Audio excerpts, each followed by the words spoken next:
Poco C55 9,500 रुपये में 464 launch हो चुका है और ये डायरेक्ट कॉम्पीट करता है मोटो के G31 से। अभी के टाइम पे दोनों की प्राइस बिल्कुल सेम है और दोनों सेम कॉन्फ़िगरेशन के साथ आते हैं। वीडियो के स्टार्टिंग में ही आपको एक चीज़ क्लियर कर दूं कि पोको C55 के बारे में आपको बिल्कुल भी सोचना भी नहीं चाहिए और मेरी गारंटी है कि वीडियो एंड होगी तब तक आप मेरी बातों से 110% एग्री भी करोगे और साथ में पॉइंट्स अच्छे लगे हैं तो चैनल सब्सक्राइब भी कर लोगे।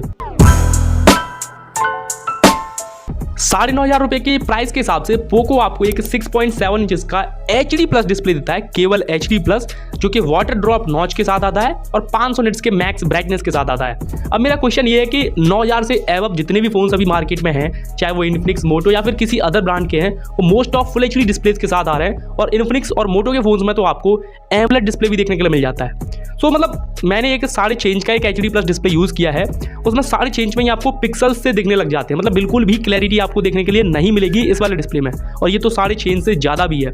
वही मोटो G31 9,500 रुपये में 464 है, ठीक है, 6.4 इंच का एक फुल HD प्लस डिस्प्ले देता है, मच बेटर है पोको से। वाटर ड्रॉप नॉच नहीं भी एकदम पंच और नए लेटेस्ट डिजाइन के साथ आता है, ये भी बेटर है और साथ में ये एक एमोलेड डिस्प्ले है। पीक ब्राइटनेस 800 निट्स के करीब है। तो डिस्प्ले तो भाई पोको का मोटो के आगे कहीं पे भी नहीं टिक रहा, और मोटो ही क्यों, पोको के खुद के भी कई और फोन्स आते हैं 11,000 या 12,000 में, वहाँ पे भी आपको फुल HD डिस्प्ले देखने के लिए मिल जाता है। यहाँ पे कुछ ज़्यादा ही कंजूसी कर दी गई है। 10-11,000 के बजट में हमें कोई ज़्यादा कैमरा से एक्सपेक्टेशन नहीं रखनी चाहिए और पोको में आपको 50 मेगापिक्सल का मेन और 5 की सेल्फी देखने के लिए मिलती है। बट वही मोटो में आपको थोड़ा ज़्यादा बेटर एक्सपीरियंस कैमरे के साथ मिलेगा। 50 मेगापिक्सल का मेन कैमरा है, 8 मेगापिक्सल का अल्ट्रा वाइड एंगल लेंस भी है और एक मैक्रो लेंस भी चिपका दिया है, और सेल्फी में आपको मेजर इंप्रूवमेंट मिलेगा। अब देखो यहाँ पे मेगापिक्सल मैटर करते हैं क्योंकि दोनों ही ब्रांड बजट में तो आपको ऐसी कोई ओवर प्रोसेसिंग करके देंगे नहीं आईफोन्स टाइप। तो मोटो में आपको 13 मेगापिक्सल का सेल्फी कैमरा मिलता है, जो कि पोको के 5 मेगापिक्सल से हर सिनेरियो में आपको बेटर फोटोज निकाल के देगा, क्योंकि दोनों के दोनों फोन्स में जो आपको चिपसेट मिलता है वो एग्जैक्टली सेम है। और अगर आपको लग रहा है कि मोटो पुराना फोन है, अपडेट्स का क्या सीन है, तो देखो मोटो एंड्रॉइड 11 के साथ आया था और इनकी ऑफिशियल वेबसाइट और फ्लिपकार्ट भी मेंशन है कि ये एंड्रॉइड 12 पर पहुंच चुका है और पोको ऑलरेडी एंड्रॉइड 12 के साथ आया है, और दोनों में से किसी फोन को एंड्रॉइड 13 के अपडेट मिलने की कोई गारंटी नहीं है। सो अपडेट्स वाइज 1 ईयर के आगे आपके मोटो में अभी सिक्योरिटी पैच बचे हैं, और जहां तक मेरे को मालूम है कि पोको में भी आपको 1 साल की सिक्योरिटी मैच मिलेंगे और एंड्रॉइड वर्जन तो दोनों में सेम है ही। अक्सर आपने बड़े बड़े यूट्यूबर्स के मुंह से सुना होगा कि पोको के फोन्स परफॉर्मेंस के लिए जाने जाते हैं और इसी के चलते कभी कभार जो अदर फीचर्स हैं वो थोड़े से डाउनग्रेडेड हो जाते हैं। बट पोको C55 इस केस में भी एक एक्सेप्शन है, क्योंकि ना तो यहाँ पे कोई परफॉर्मेंस बहुत अच्छी निकल के आ रही और ना ही जो बचे हुए जो स्पेक्स हैं वो कोई खास है। अब देखो अगर मैं 9,500 रुपये के हिसाब से बात करूँ तो परफॉर्मेंस में एवरेज या बिलो एवरेज ही बोलना चाहूँगा। बट अगर आप 6128 जो कि 11,000 रुपये में कंपनी ने लॉन्च किया है उसकी तरफ देखते हो तो Helio G85 और eMMC स्टोरेज कहीं पे भी स्टैंड नहीं करती,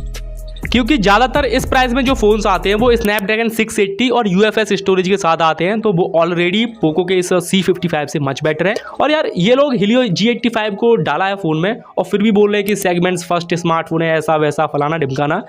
G85 2 साल पहले फ़ोन्स में आता था और 1 साल तक आने के बाद वो डिसकंटिन्यू भी हो गया, और अभी के टाइम पे Helio G88 आता है,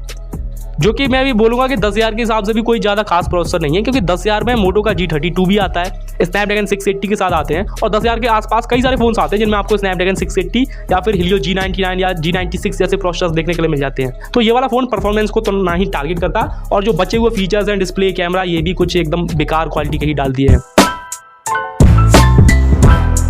अब इन लोगों ने 2023 में अपने 10-11,000 रुपये के फ़ोन में माइक्रो USB पोर्ट डाला है। वही मोटो जिन्होंने अभी 6-7 हज़ार रुपये का फ़ोन लॉन्च किया था उन्होंने अपना Type-C पोर्ट दिया था, और 6-7 हज़ार में भी चलो आज के टाइम पे चल जाएगा माइक्रो USB पोर्ट, बट 11,000 रुपये में माइक्रो USB पोर्ट कौन देता है? अभी के टाइम पे पिछले 1 साल से जितने भी फ़ोन्स लॉन्च हो रहे हैं 90% नहीं, मैं लगभग 100% फ़ोन्स के लिए बोल सकता हूँ कि सभी के सभी Type-C पोर्ट के साथ आते हैं। और आजकल तो ये टाइम है कि अगर 1,000 रुपये का TWS भी अगर माइक्रो USB के साथ आ जाए तो लोग उसको नज़रअंदाज कर देते हैं कि तो एक फ़ोन है वो भी 10-11 हज़ार का। सो पोको यार यहाँ तो आपने गलती करी है, Type-C पोर्ट तो कम से कम इस फ़ोन में आना ही चाहिए था,